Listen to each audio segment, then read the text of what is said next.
Жүрегім жүрексіз қалай мен жүремін, білемін бәрі де бітті-ау әңгіменің.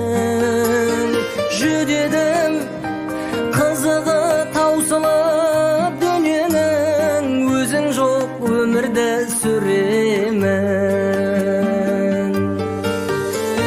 Сен жайлы жазған соңғы өлеңім, ұмыту үшін ойлай беремін. Басқа жанменен бақыт тапсаң да, мен сені жаным жақсы көремін. Басқа жанменен бақыт тапсаң да, мен сені жаным жақсы көремін.